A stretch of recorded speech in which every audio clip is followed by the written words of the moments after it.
Hi, everyone. It's Nia Claire with the Light Up. I am so excited. We are getting closer, 1 week out, a little less than a week.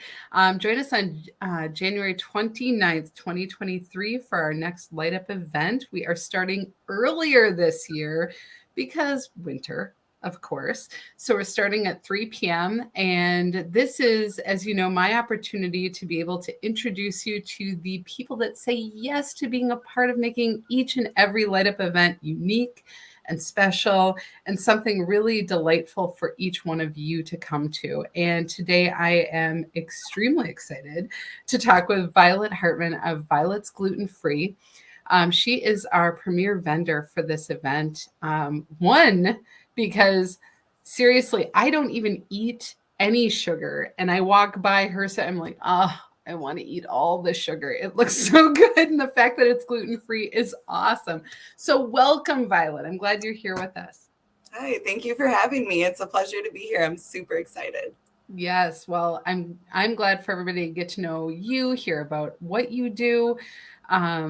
And like I said, I met you, I want to say in December at Collective Dimensions. They have a service Saturday, and I walk in and I'm like, oh my gosh, this looks amazing. You had this amazing spread of goodies. So, are you often at Collective Dimensions sharing your goodies? So I'm often there learning and getting their services, and I most recently have started participating in Service Saturday. Yeah. The owners, Nikki and Carl, reached out to me and they were like, "Hey, do you want to set up a table?" And I'm like, "Yes, like this will be awesome, like to be around like-minded people and just kind of get a good word of mouth out there." So yeah, I'm there every third Saturday of the month for Service Saturday. Yes, it's so good.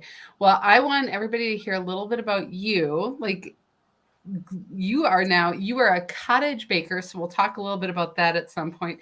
But you started creating what looked to me like the most delicious, and everyone who talks about them, baked goods that are gluten-free. So for all my gluten-free friends out there, you need to be paying attention.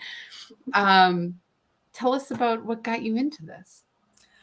Yeah, so it all kind of originally started, gosh, almost 10 years ago now when I was diagnosed with celiac disease. Oh, wow. 10 years ago, the market was a lot different, and the gluten-free things you would find on the shelf were not so great, not so enjoyable. So I was like, fine, I'll do it myself. Yeah. um, so I started baking then, and over the last 10 years, like it just kind of progressed, and people are like, hey, you should do this. Like, I would buy this stuff. Like, this is amazing. And so almost a year ago today, I quit my job and I kind of just been rolling on this journey with the baking and the cottage food baking. I That's think what's great. calling me to it more now is looking at the items that we have on the shelves. There's so many additives, there's so many things we're eating that we don't know even what they are or how they're affecting our body. And that whole mind, body, soul thing, it's so connected. And I just think like now I'm at the point where it's like what we're putting in our bodies is so important in every aspect. And so that's what's kind of driving me now. I love that. I love that. And I think you're right. I just got back from vacation and I was noticing, I'm like, oh, um, all the fresh fruit, all the food, it's, it's still some of it's processed, but it was very, very fresh. It felt much more, it tasted different. It was vibrant. And I understand what you're saying. I think that's so, so important. And as far as baking gluten free, that's got to be kind of challenging, I would think, because flour seems to be in everything. So, what kind of flours do you use, or what do you use? So I use a variety of different flours, and it kind of depends on the recipe. When I started in this, I had been using a lot of rice flours, and Mhm. more now that I'm learning about the vibrationals of foods and like how they're nourishing our body, I have been steering away from the rice flour and going more towards almond flours, cassava flour, and I'm just learning how to use chickpea flour. Um, Yes, I so love it. yeah, so it's just trying to find different ways and different flours that are actually going to nourish our bodies and not just be that like another grain that isn't really benefiting us. So Yeah. it's kind of a mix of a variety of flours. I try to do a lot of my own blends, and that seems to be what works out best for me. That's awesome. That's awesome because I would think that that would be so hard to do. every time. I'm not a baker. The baking, as much as I would love to, I've had lots of bakers in my life, but the baking piece is so hard because it's so precise. Yeah. And I love that you use blends because from what I've heard, that's the biggest, challenge. You've got to kind of figure out what works, and then you're in it each and every day. And so tell us a little bit about some of the goodies they might find at the light up. Yeah, so a lot of the goodies I do, they're also vegan. So I'm going to have a lot of vegan, dairy-free, as well as gluten-free options. Some things Nice. I've got for the menu plan so far is kind of a variety of cupcakes, and I'm thinking of kind of doing some more floral note cupcakes for this one and transitioning and doing some herbs in those. So I'm thinking some rose cupcakes, some hibiscus ones. Also got some vegan brownie cookies that I'm going to be bringing along. Love. Yeah, so there's going to be lots of fun little treats and snacks. And then I'm also going to be bringing along some teas. If Oh, people yes. You like to said you were starting to work with tea blend. Yeah, yep. So there's kind of a little variety of stuff I'm going to be bringing with, and yeah. So I think there's going to be a nice variety for kind of everybody. Even if you're not into the sweets, I'll still have some other things you might. Oh, Patches says that sounds so good. I know, right? So, and I think it's great. I think I keep bumping into people who are doing, small businesses for, a lot of service businesses, but also now some foods, some blends, some um, when we say, cottage type businesses. Yeah, I'm not sure everybody knows what that means, and you right. don't have to. I'm not expecting you to be a technical guru on this, Yeah. but when somebody says they have a cottage bakery or a cottage, um, like, what do you call it? Like a catering business. What does that mean? Okay, so for me, so I have a cottage food license, which means I registered through the Minnesota Agricultural Department.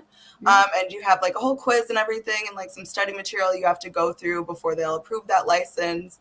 And that license just gives you the ability to bake in your home and nice. sell those baked goods to the public in community events and in a like a community settings and just personal That orders, stuff like that.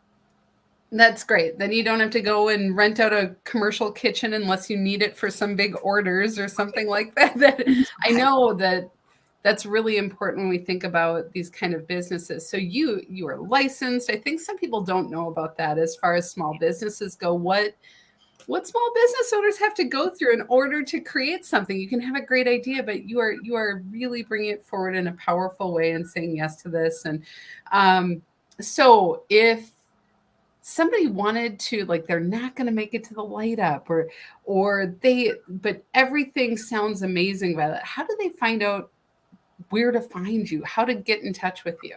Yeah. So currently the only like website that I have is going to be our Facebook page, and I am super interactive with that, so I will not miss a message on there.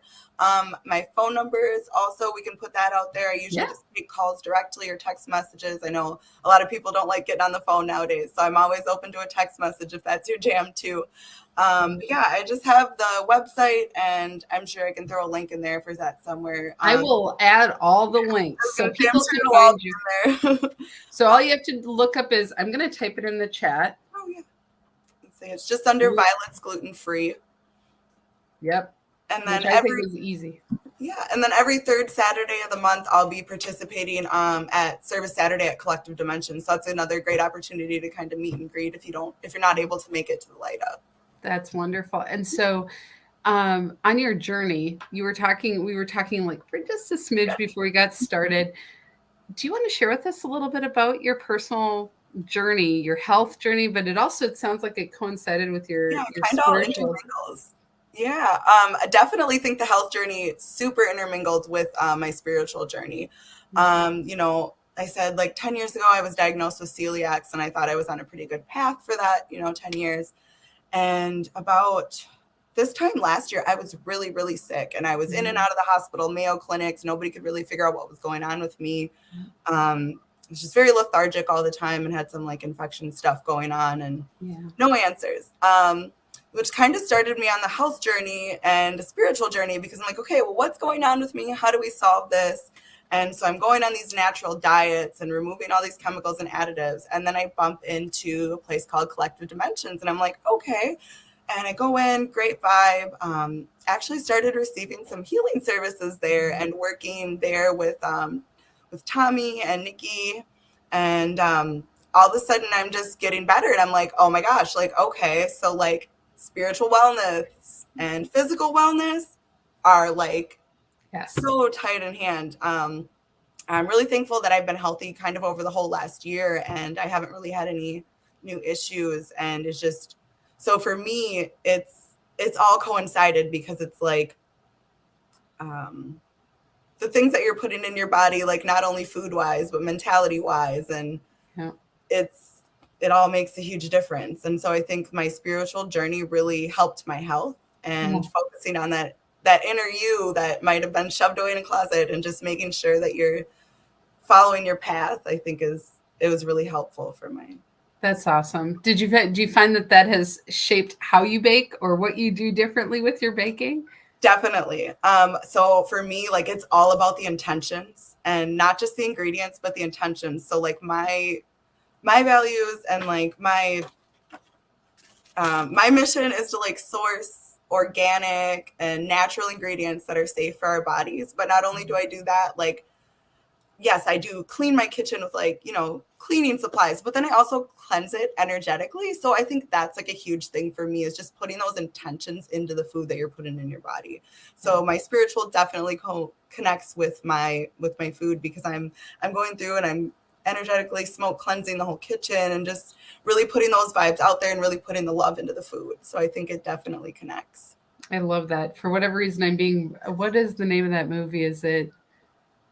I'm not going to remember. Is it chocolate? No, it's something else. I can't remember. There's a movie. It's a Spanish movie about this woman who cooks and she puts the emotions into the food, and it's like right there. So Mhm. good. If somebody knows it, you can post it if you're listening. Um, Such a good movie. I'll send it to you when I figure out Yes, it, and I'll post it for everybody because my brain is just like not getting it. But there is something about creating even stronger nourishment with your intention, with the energy that you're putting into it, and love imbued into the food. So if this sounds like too good to be true, it isn't because it's going to be real. It's going to be delicious. So you definitely, I really want to encourage you guys to come to the Light Up this Sunday. So it starts at 3 p.m. I'm going to make sure you have the information where you can go and get tickets. You can go to Yesword Coaching/Light Up. And if you have any questions, don't hesitate to reach out. Tickets are $20. Or if you bring a friend, because everything's better with friends, including cupcakes, especially gluten-free cupcakes and teas.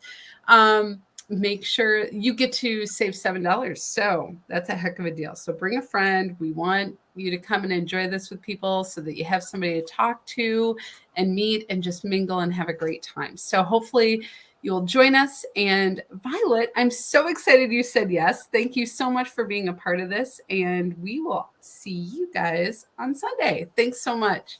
Thank you.